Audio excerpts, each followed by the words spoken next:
우리는 누구에게로 가야 되나? 우리는 누구에게로 가야 되나? 이 질문은 우리에게 크게 시사하는 바가 큰 말씀이라 오늘 저 여러분들이 신앙생활하면서 내가 어디로 가야 되냐라고 하는 이 질문의 페이지 속에서 주님이 가르쳐준 말씀 속에서 내가 선택할 수 있는 그 길, 그게 무엇인가? 오늘 진지하게 말씀을 같이 상고하고자 합니다. 오늘 요한복음 6장을 중심으로 같이 나누려고 하는데요. 요한복음 6장에 우리가 잘 아는 이적과 기사가 일어납니다. 그것은 다른 것이 아니라 보리떡 5개와 물고기 2마리로 5,000명을 먹이는 역사였습니다. 신약성경에서 가장 큰 이적으로 꼽히는 기적이며 사복음서, 마태, 마가, 누가, 요한이 이 오병이어 기적을 가감없이 그대로 사복음서에 다 오병이어의 기적을 기술하고 있습니다. 마태나 마가나 누가나 요한이 그것을 직접 보고 그것을 기록했다라는 겁니다. 저는 여기서 저와 여러분들의 신앙을 같이 한번 점검하려고 합니다. 이 오병이어의 기적이 이 마태나 마가나 누가나 요한이 보았던 이 기적을 내가 믿는가? 내가 믿는가? 여기서부터 우리의 신앙이 시작되는 겁니다. 이걸 믿지 못하면 저와 여러분이 이 자리에 있을 이유가 없어요. 사복음서의 저자들이 한결같이 내가 보았던 오병이어의 기적을 내 눈앞에서 보고 기록을 남겼다면 이 믿음의 기적을 우리는 거짓말이야. 제가 중학교 2학년 때 성경을 읽다가 몇 번 제가 믿음이 들어가지 않은 세상의 사람의 눈으로 볼 때는 이게 믿어지지 않았던 거예요. 그래서 제 마음속에 불러일으키는 게 뭐냐? 이거는 거짓말이야 라고. 어떻게 사람이 이건 마술도 이런 마술이 없고 그 다음에 더 6장에 넘어가면 중간에 예수님께서 그 폭풍의 그 바닷속에서 바다 위를 걷는 이 장면 속에서 이거는 더 큰 거짓말이야 막 이러면서 제 마음속에 중학교 2학년 때 믿음이 없었던 내 눈에는 성경 말씀 하나하나가 다 거짓말로 펼쳐진 거예요. 이렇게 목사님이 말씀을 증거하니까 다들 눈이 동그래져가지고 중학교 2학년 때 그랬다는 거지. 말씀이 이해가 되지 않아. 내 과학적인 머리로, 내 이성적인 머리로 도저히 이해가 되지 않는 이 세계의 이 말씀을, 근데 마태도 보고 마가도 누가 요한이 사복음서가 다 한결같이 이야기를 하네? 이걸 어떻게 우리는 이해해야 될까? 제가 여러분들에게 질문합니다. 하나님이 우리의 이성 너머에 계심을 여러분 믿습니까? 우리의 생각 너머에 있어. 성경이 거짓말이라고 한다면 왜 수천 년 동안 그 종교는 망하지 않았을까? 그게 진실이었다면 그렇게 허다한 전 세계 사람들이 그렇게 예수님을 따른 이유가 뭘까?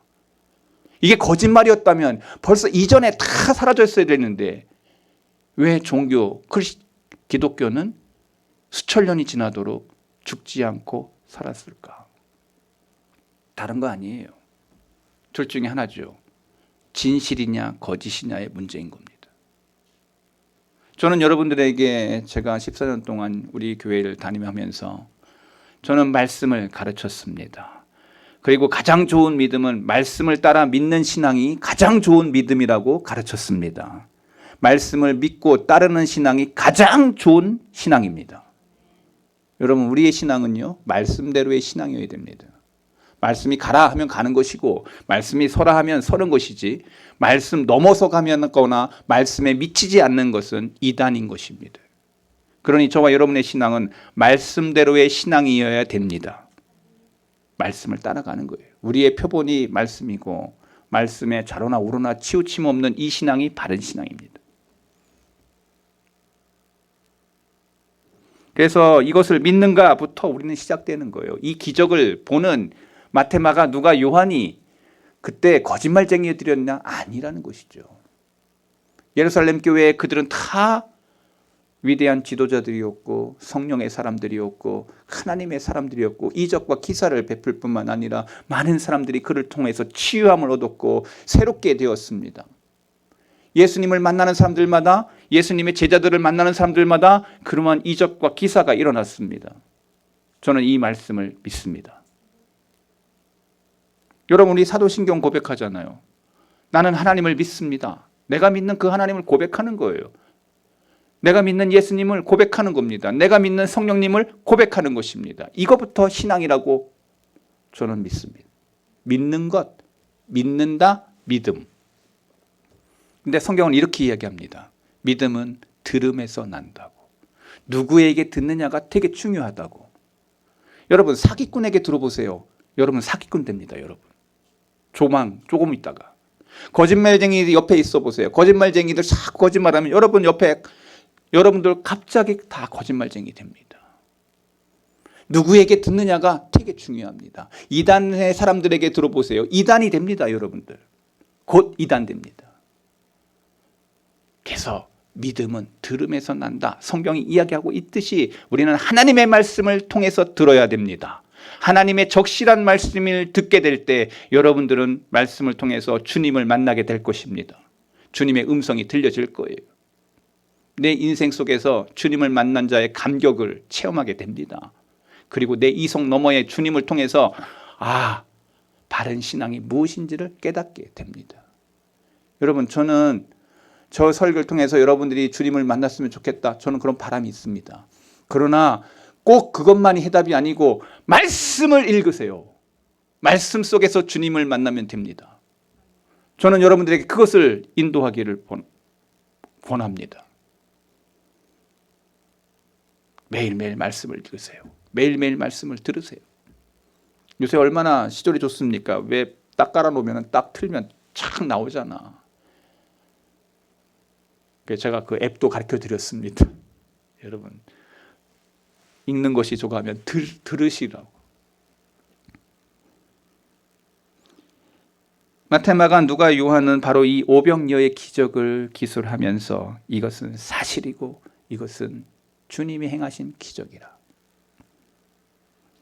이것을 믿지 못한다면 여러분 여기 앉을 이유가 없습니다. 우리의 신앙이 무엇이냐? 성경대로 믿는 신앙, 가장 좋은 믿음입니다. 요한복음 6장의 오병이어 기적 이후에 예수님께서 어떤 모습을 보이시는 거 아니? 주님이 갈릴리 바다 위에 걸으세요.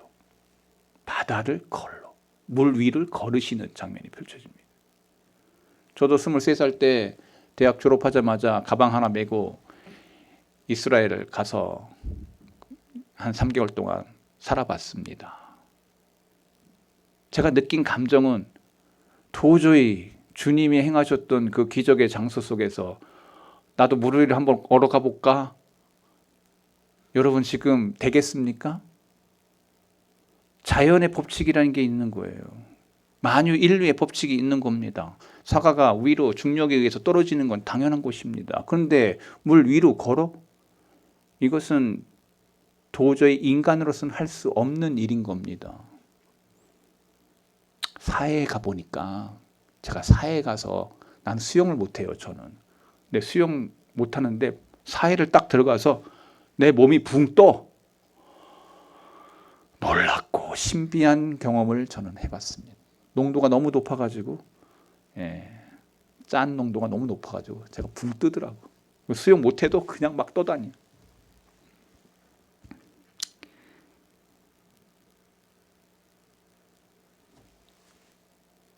그래서 요한복음 6장에 보니까 오병이어 기적 이후 예수님께서 갈릴리 바닷가에서 걸으시는 이 모습 속에 우리는 또 한 번 충격을 먹습니다. 이걸 어떻게 믿어야 되나? 이것은 주님이 필요하시면 자연의 법칙도 중지시킬 수 있다고 하는 사실을 우리에게 설명하고 있습니다. 주님이 바다를 걸으신 이 기적은 주님이 태초에 땅과 바다를 지으신 일만큼이나 쉬운 일인 거예요. 우리는 어렵지만 예수님은 하나님이시기에 가능한 것입니다. 계속해서 요한은 가버나움 회당에서 놀라운 대화를 이어가십니다. 사복음서에서 기자들 중에서 오직 요한만이 이 가버나움의 회당에서의 설교를 담고 있습니다. 오늘 우리가 나눌 이야기예요. 그 내용은 이런 겁니다. 생명의 참떡이신 그리스도께서 주님에게로 와서 믿는 모든 사람들이 누릴 특권이 무엇인지, 그리고 그리스도의 살을 먹고 그리스도의 피를 마시는 이 신비를 설명합니다. 그리스도의 살, 그리스도의 피, 야만인이야? 아니면 식인종이야? 여러분, 이게 파다했어요. 그 당시에 로마 사람들이 크리스찬에 대해서 애들을 잡아먹는 그러한 종교라고 생각을 했어요. 예수님의 살과 피를 먹는 것, 진짜 그렇게 살과 피를 먹는 것이었습니까? 아니에요. 예수님의 말씀, 정신, 그리고 예수님의 이 생각을 너희들이 같이 공유하느냐에 대한 문제를 얘기하고 있는 것입니다.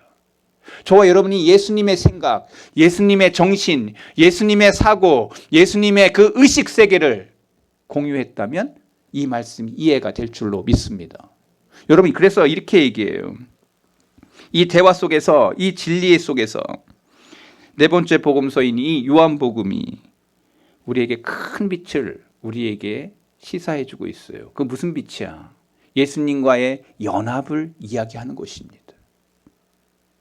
그래서 이 요한복음의 끝에 베드로가 고백을 합니다.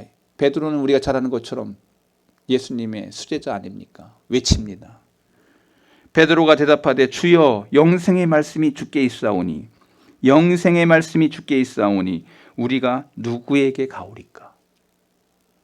영생의 말씀이 주님께 있으니 내가 어디로 가오리까? 여러분, 이 고백 속에서 우리 이야기를 시작하려고 합니다. 첫 번째, 우리가 누구에게로 가야 합니까? 자, 한번 같이 읽어볼까요? 우리가 누구에게로 가야 합니까? 자, 우리의 질문이 이제 시작되는 겁니다. 우리가, 저와 여러분들의 성도예요. 예수님을 나의 주, 나의 하나님으로 고백하는 성도. 그래서 성경은 이렇게 영어 성경에 brother and sister라고 써 있어요. 형제 자매들이요. 누구에게 가야 되냐? 이 말씀이 나오게 된 경위를 주목해 볼 필요가 있습니다. 무엇 때문에 베드로가 이렇게 말했냐? 우리가 누구에게 가야 됩니까? 이 말씀이 앞에 여러 절에 이 말씀을 하게 된 이유가 있어요. 6장 66절, 67절. 주여 내가 어디로 가오리까? 라고 하는 이 질문이 나온 이유가 있어요. 자, 66절 볼까요? 그때부터 그의 제자 중에 많은 사람이 떠나가고 다시 그와 함께 다니지 아니하더라. 67절. 예수께서 12 제자에게 이르시되 너희도 가려느냐? 다시 66절 보시기 바랍니다. 66절. 예수님이 살과 피에 대한, 나를 먹고 나를 마시는 자에 대한 이야기를 하고 난 다음에 이 말씀을 듣고 많은 제자 중에 많은 사람이 떠나갔다라고 얘기하고 있습니다. 여러분, 이 말씀에 주목을 해야 돼요. 예수님이 영생에 대한 말씀, 나를 먹고 나를 마시는 자에 대한 이야기를 하고 난 다음에 많은 사람이 떠나갔다. 여러분, 여기서부터 시작됩니다. 왜 떠났을까? 그 말씀을 듣고 왜 많은 제자들이 떠났을까? 많은 사람들이 떠났을까? 왜 그랬을까? 저는 이 질문에 대하여 요한복음이 그것을 설명해 주고 있습니다. 그 이유를 찾아보면 요한복음 7장 45절 보십시오. 아랫사람들이 대제사장들과 바리새인들에게 오니 그들이 묻되 어찌하여 예수님 잡아오지 아니하냐? 아랫사람들이 대답하되, 자, 우리 같이 읽어볼까요? 그 사람이 말하는 것처럼 말한 사람은 이때까지 없었나이다. 그 사람이 누구예요? 예수님이에요. 예수님이 말한 것처럼 말한 사람인 이때까지 우리가 보지 못했다. 그래서 우리가 못 잡아왔다. 이런 얘기예요. 그럼 예수님이 말한 것이 무엇이었습니까? 예수님이 뭘 말했길래 그 사람들은 처음 듣는 이야기처럼 들었을까요? 여기 예수님의 무엇을 보고 무엇을 들었길래 사람들이 그렇게 너희 말 못 따라 하겠다 얘기했을까요? 누구와도 비교할 수 없는 능력의 역사를 그들은 본 것입니다. 어느 누구와도 같지 않은 삶을 사셨고 거룩하시고 흠이 없으시며 더럽히지 아니했고 인간의 삶 속에 추악한 모습으로 살지 않으신 오직 결백하고 깨끗하며 죄가 없으신 그 주님의 모습을 그들은 본 것입니다. 죄와 상관없으신 바로 이 주님을 많은 사람들이 따라다녔고 지금까지 결코 보거나 들은 적이 없는 이적과 기사와 설교들이 대제사장들의 말을 듣지 않게 한 이유라는 거예요. 그런데 주님의 설교 속에서 많은 제자들이 주님으로부터 등을 돌렸다. 주님을 떠났다. 그분을 버렸다. 떠나가 버렸다. 왜? 이들 중에 어떤 이는 유대교로 다시 돌아갔어요. 이들 중에 어떤 이는 세상으로 돌아갔어요. 이들 중에 어떤 이는 자신의 죄로 돌아가 버려요. 우리가 잘 아는 데마라고 하는 사람이 나옵니다. 사도 바울의 가장 어려울 때 데마가 와서 그렇게 섬겼는데 이 데마도 세상을 좋아해서 세상으로 가버렸어요. 여러분 오늘 우리 교회 안에도 많은 사람들이 왔다가 그 믿음과 신앙을 지키지 않고 떠났던 사람들이 우리 교회 안에도 많습니다. 왜 이런 일이 벌어질까요? 오늘 그 예수님께서 하신 말씀 속에서 우리는 이 비밀을 발견할 수 있습니다. 왜 많은 사람들이 물러갔을까? 그 이유는 무엇일까? 이들 중에 어떤 이는 아마도 제가 이런 설교 많이 했어요. 비용을 계산하지 못한 거야. 주님을 따르는데 비용이 들어. 그 비용을 계산하지 못한 거야. 이런 설교 제가 몇 년 전에 했습니다. 비용 계산해라. 그게 무슨 비용인지 어떤 거를 너희들이 써야 되는지 제가 가르쳐 주었습니다. 말씀을 인해서 환난이나 박해가 일어날 때 너희들이 넘어진 결과다라고. 마가복음 4장 17절 다시 한번 그것을 상기시킵니다. 같이 읽어볼까요? 그 속에 뿌리가 없어 잠깐 견디다가 말씀으로 인하여 환난이나 박해가 일어나는 때에는 곧 넘어지는 자요. 여러분 오늘 우리는 뿌리가 주님의 말씀에 믿는 뿌리가 깊이 박혀져 있는 사람은 말씀을 통해서 어떤 환난이나 어떤 박해나 어떤 고난이 와도 이겨져. 뿌리가 깊은 말씀의 뿌리, 주님에게 깊이 뿌리를 박힌 사람은 이겨져. 성경 이긴다고 말하고 있습니다. 성경은 세상을 이긴다라고 얘기하고 있어요. 믿음의 사람들은 세상을 이긴다고 말하고 있습니다.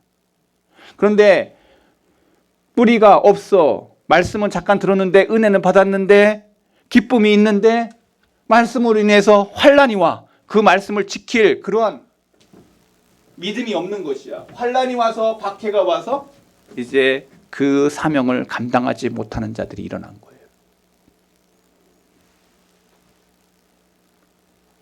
여러분 오늘 우리에게 얼마나 이런 사람들이 많습니까? 신앙생활 하면서 은혜를 받았는데 너무 좋은 거야. 근데 그 말씀을 지키려고 하니까 환난이 와. 박해가 와. 사회 환경 속에서 진짜 어려운 일들이 닥쳐. 집안 안에서 막 그런 일들이 벌어져. 그때 믿음을 지키지 못한 우리의 친구들이 얼마나 많습니까? 그 뿌리가 없어. 믿음의 근거죠. 어떤 이는 주님의 나라의 성격을 완전히 오해한 거예요. 그래서 예수님의 제자 중에 가룟 유다는 예수님이 십자가를 지시네? 로마 병정에 잡히셨네? 그러면은 이 사람을 팔아서라도 내가 돈을 얻어야 되겠네? 여러분들, 당대에 예수님의 제자가 된다는 건 이제 곧 예수님이 왕이 될 거니까 나는 거기에 그러면 좌의정 우의정이 될 거니까 세상을 호령하는 자가 될 건데 예수님이 너무 어이없이 이제 끌려가실 상황이 된 거예요. 본전이나 찾아야 되겠다. 가룟 유다처럼 예수님을 배반하면서 은 30에 파는 그러한 사람이 가룟 유다였어요. 근데 예수님의 제자 중에 있었어. 교회 안에 정말 예수님 잘 믿는다고 하는 사람들 가운데 맨 마지막 그의 열매로 그 사람을 알리라. 여러분, 우리의 신앙은요, 여러분의 열매로 드러나게 될 것입니다. 여러분의 믿음의 열매로 드러나게 될 것입니다. 신앙생활 오래 했냐, 그것도 중요하겠지만 여러분의 열매가 어떠하냐, 여러분의 믿음의 열매가 어떠하냐, 여러분이 하나님 앞에서 그 믿음의 열매를 어떻게 드러낼 거냐, 그 다 하나님이 그 열매로 그 사람을 평가할 것입니다.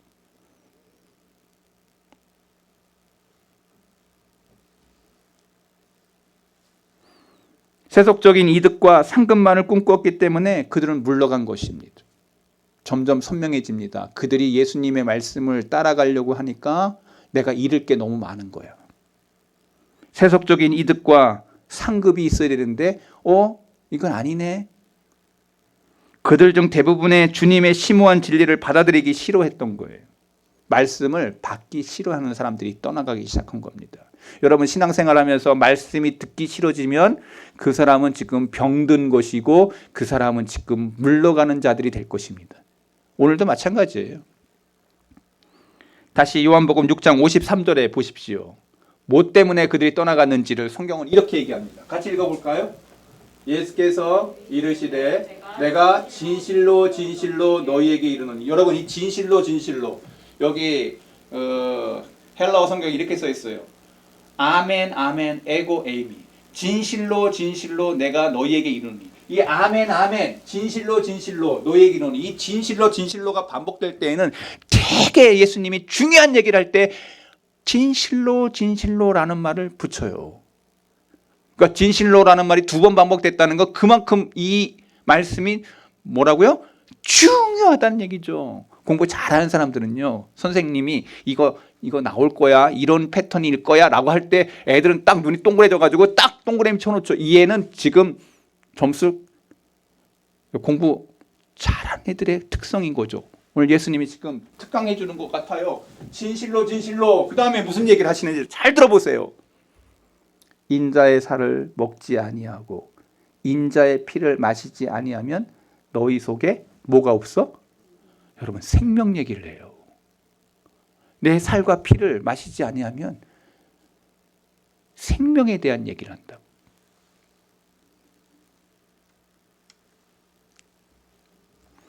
(54절) 보세요. 내 살을 먹고 내 피를 마시는 자는, 그 다음에 생명 다음에 영생을 가졌고, 영생을 이야기해요. 그 다음에 마지막 날에 내가 그를 살린다, 부활시킨다 하는 거예요. 그 다음에 더 중요한 얘기를 해요. (55절) 내 살은 참된 양식이요 내 피는 참된 음료로다. 너희들이 맨날 먹어야 되는, 하나님의 말씀을 맨날 먹어요. 여러분, 이 말씀이 여러분 어떻게 들리시나요? 이런 일이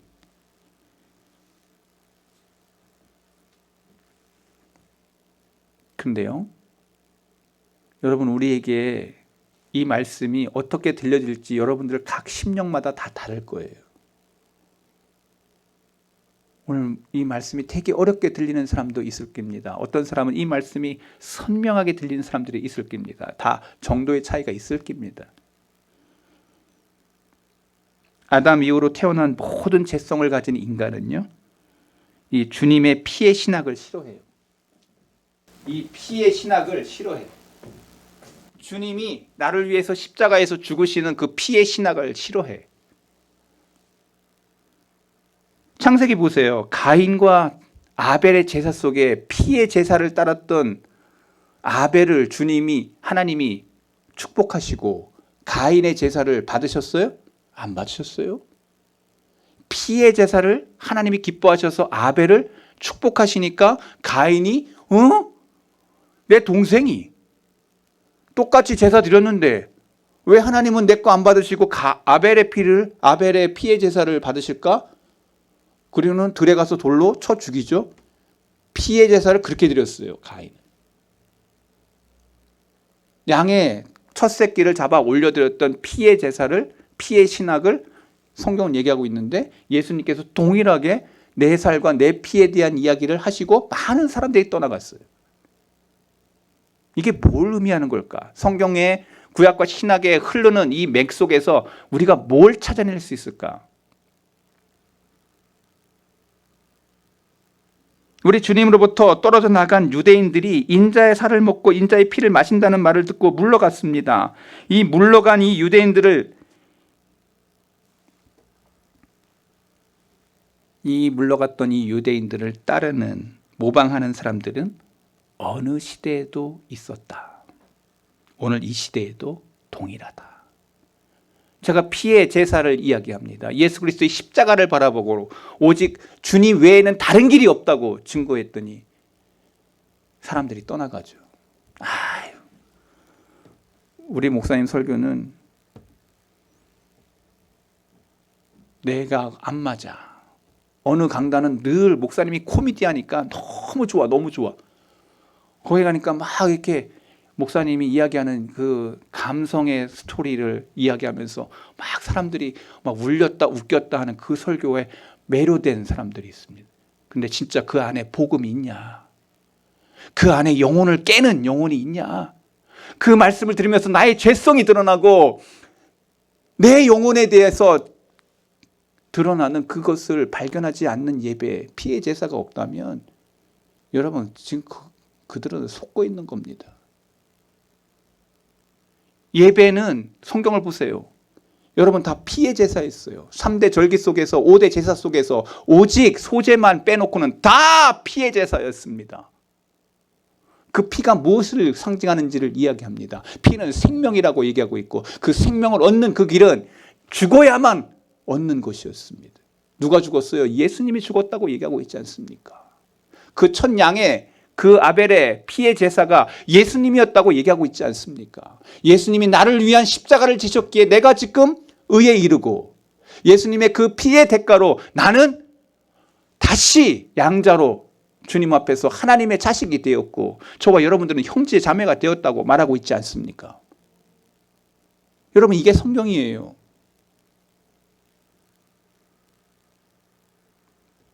각 시대마다 많은 사람들이 교회 안에 들어옵니다.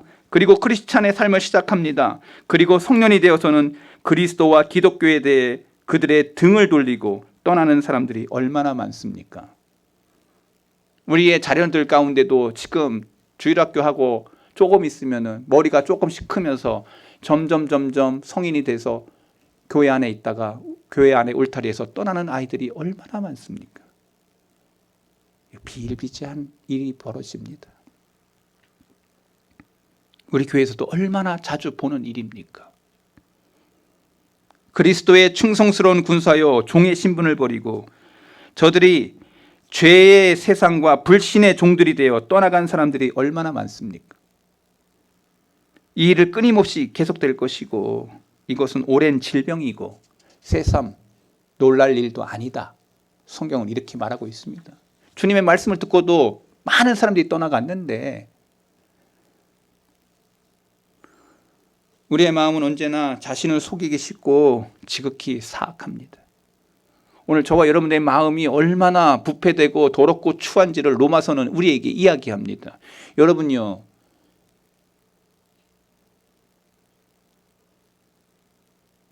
여러분 여기 상처 없는 사람이 있습니까? 다 상처 있습니다. 사람으로 인한 상처가 얼마나 큽니까? 여러분 말이 얼마나 악한지 여러분 그 말 때문에 부모 자식 간에도 상처가 돼가지고 말에 대한 상처가 얼마나 진한지 여러분 아시지 않습니까? 독한 말이 있지 않습니까? 아주 그 매혹한 말, 듣지 말아야 될 말인데 그 말을 들으면 사람들은 밤낮 잠을 못 자는. 그런 거 안 해봤어? 다 해봤잖아. 나만 들은 거야? 다 여러분들도 그러한 마음의 상처가 다 있잖아. 말 안 할 뿐이지. 부부지간에 없어? 다 있잖아. 얼굴을 선하게 하고 저를 보지만 다 있잖아. 독한 말 안 해요? 이 목사는 독한 말 안 하나? 전 속일 수 없습니다. 다 마음의 상처가 있고.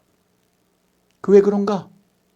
우리는 두 가지의 것을 아담 이후로 태어난 모든 사람은 다 받게 되었습니다. 부패한 우리의 본성 자범죄와 부패한 우리의 원죄. 아담으로 태어난 모든 사람들은 해맑게 울고 있는 아이 태어난 그 아이에게 아이고 이 천사 같은 아이가 무슨 죄가 있을까? 여러분 그 아이의 죄성이 뭉글뭉글 그 안에 가득 차게 해서 애가 태어나는 거야. 그럼 얘기하지. 이 죄덩어리가 이렇게 얘기하는 사람 없잖아. 우리의 죄성이 그렇게 추한 것이 우리 안에 있는 거예요. 내재되어 있는 거예요. 옆에 사람 선한 얼굴 옷깃을 나란히 하고 있지만 이 사람이 여러분 화나 보세요. 이 사람 얼마나 무서운 사람인지. 호랑이가 들어있고 사자가 들어있고 늑대가 들어있고 이리가 들어있어요. 옆에 사람 얼굴 보세요. 이 사람 지금 선하게 했지만 이 사람 한번 화나는 얼굴 봤어요? 옆에 사람 얼굴 보세요. 못 보네. 봐야 돼. 선한 얼굴이야. 그런데 이 사람이 화가 나면 얼마나 무서운 사람이 이 안에 있는지 몰라. 제가 결혼 주례 몇 번 해봤는데요. 제가 그 얘기도 같이 해줬어요. 이 여자가 너를 혹시 등칠지도 몰라. 이 남자가 혹시 그렇게 할 수도 있어. 그래도 끝까지 그 사랑을 지킬 거요? 라고 제가 독한 말로 질문을 한 적이 있을 거예요. 근데도 이 사람들이 콩깍지들이 다 쓰여져 가지고 뭐라고 했냐면 끝까지 사랑하겠대.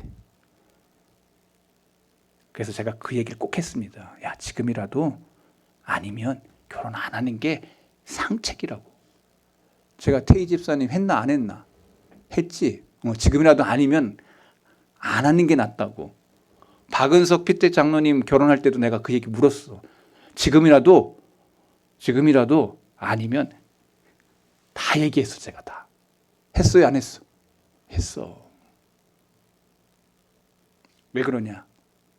여러분 우리의 죄성이 있는 사람은요. 우리 모든 사람이 그것을 다 가지고 있는 거예요. 극한 상황이면 그 사람의 진심이 드러나. 극한 상황 속에서 그 사람의 진짜가 드러난다. 여러분 부부지간에 다 볼 겁니다. 50평생 60평생 살면서 여러분들 이 여인이 어떤 여인인지 이 남편이 어떤 남편인지 다 보게 될 겁니다. 제가 여러분에게 팁 하나 드립니다. 여자 성도들 잘 들으세요. 여러분 끝까지 참으셔야 됩니다. 이 남자가 무슨 짓을 하더라도 여러분들은 끝까지 참으시기 바랍니다. 제가 이 팁을 드렸습니다. 괜히 저하고 와서 뭐 이렇게 그런 얘기 하면 안 됩니다. 여러분이 끝까지 참으셔야 돼요. 이 남자가 어떤 짓을 해도 끝까지 참고 그 가정을 지키고. 남자들은요 정신 차리고 여자 말 잘 들어야 돼. 마음엔 하잖아. 성경은 한 몸이라고 얘기하면서 에베소서에서 뭐라고 얘기합니까? 여인에 대하여 뭐라고 얘기했냐면 깨지 아주 약한 그릇이다. 그러니까 네 남자는 잘 돌봐야 된다라고 말씀하고 있습니다. 왜 이런 말씀을 했을까요? 서로 간에 약점이 많고 실수가 많기 때문에 하나됨에 대한 원리를 성경은 말하고 있기 때문에 그렇습니다. 여러분요, 여러분 가정 속에서 이 여인에 대해서 끝까지 그렇게 하는 거 하나님이 다 보시고 그 가정을 하나님이 축복하십니다. 남자나 여자나 깨어 있어야 돼요. 하나님 앞에. 그래서 남자나 여자나 삼각관계에 있어야 된다. 하나님을 모시고 남자와 여자가 하나 된 가정을 하나님의 가정이라. 제가 이거 다 가르쳤습니다. 여러분의 가정에 하나님이 주인 되지 않으면 여러분은 언제든지 불합하는 그러한 가정이 될 것이고, 하나님을 모신 가정은 하나가 되는 가정이 될 것입니다. 가다가 삼천포로 갔는데 다시 돌아왔어. 우리 마음은 언제나 부패되고 썩었고 추하고 더럽고 악한 냄새들이 나지만, 사단은 항상 분주히 움직이며 삼킬 자를 찾고, 세상은 언제나 우리를 유혹하고 있으며, 생명의 길은 좁고 원수는 많으며 친구는 적고 어려움은 지극히 많고 십자가는 무거우며 복음의 교리는 자연인에게 걸림돌이 됩니다. 각 시대의 수많은 사람들이 그리스도를 떠나간다고 해도 우리는 이상히 여길 이유가 없습니다. 이들은 어린아이 시절에 교회 울타리 안에 들어왔다가 자라다가 어른이 되면 모든 신앙을 내버리고 세상으로 나가서 비참하게 멸망한다는 거예요. 그리스도를 떠나는 경향이 오늘날처럼 강력한 때도 없었습니다. 제가 보니까 코로나 이후로 코로나 핑계를 대면서 교회에 참석하지 않는 성도들을 저는 봅니다. 얼마나 핑계가 좋아요. 나 병 걸리기 싫어서 안 가는 거예요. 우리 교회도 좀 괜찮은데, 제가 아는 교회 친구들, 교회 목사님들 만나니까 다들 풀이 주고 있어요. 3분의 1이 안 나온대. 4분의 1이 안 나온대. 막 이러면서 얘기를 듣는데 장난이 아니야. 우리 교회는 그래도 거의 다 나왔잖아. 내가 보니까 이 사람들은 제가 보니까 그런 생각이 들더라고. 야, 하나님의 은혜다. 내가 그 생각을 해요. 죽어도 우리는 하나다. 저는 그런 의식이 그냥 드는 거예요. 지금처럼 생명의 기독교에 대해 반대가 많은 적이 있었습니까? 지금처럼 자유로운 생각과 행동을 내세운 시대가 있었습니까? 옛날의 교회들이 대해서 과학적으로 의문시하고 추궁하고 탐구하고 결정하는 시대, 탐욕스럽게 쾌락을 추구하고 자신을 구속하는 시대가, 이런 시대가 있었습니까?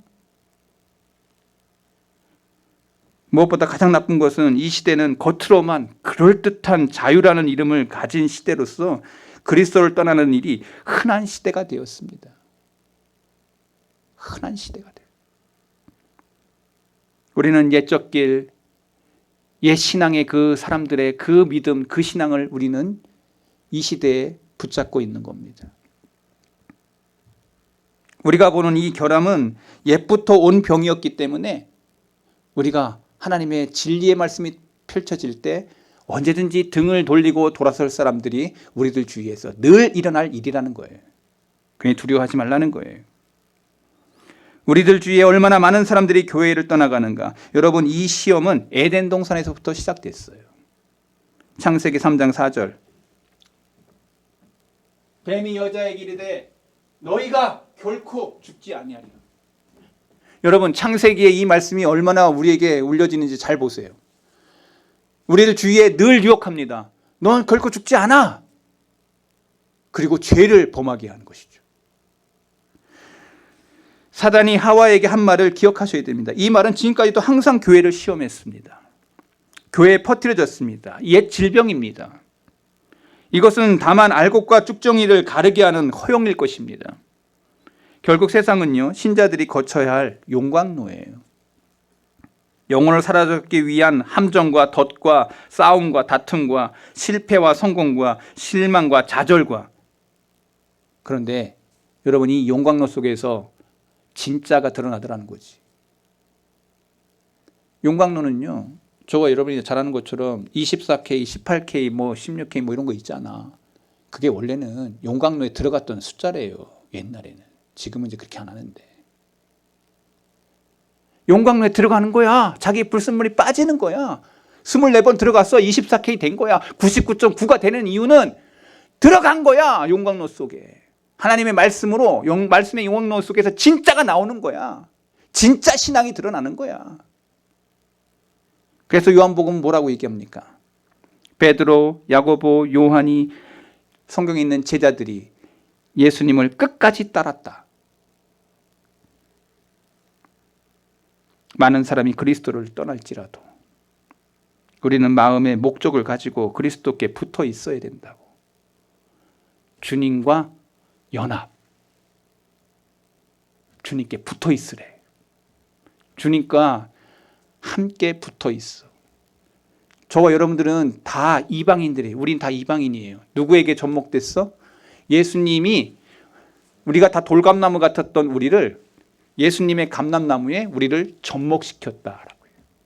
저와 여러분이 예수님으로 인해서 접목된 사람이 연결이 됐습니다. 저와 여러분들이 생명의 연합이 일어난 것입니다. 주님의 말씀을 듣고 늘 우리는 깨어 있습니다. 주님의 말씀을 따라서 일어납니다. 주님의 말씀을 따라서 믿음이 성숙하고 성장합니다. 여러분, 말씀을 잘 들으시기 바랍니다. 저와 여러분이 말씀 속에서 여러분의 믿음과 신앙이 있다는 걸 기억하시기 바랍니다. 많은 사람들이 말씀을 듣고 떠나갑니다. 저는 여러분들에게 몇 가지 권면할 게 있습니다. 날마다 말씀을 읽으십시오. 여러분의 영혼을 놓고. 날마다 여러분의 영혼을 놓고 기도하십시오. 가정을 놓고 기도하십시오. 여러분의 남편과 아내를 놓고 기도하십시오. 이 시험 많은 세상 속에서 우리 남편이 믿음을 지키게 해달라고, 내 아내가 신앙의 사람이 되게 해달라고 규칙적으로 은혜의 보좌 앞에 나오십시오. 예배 생활 잘 하시기 바랍니다.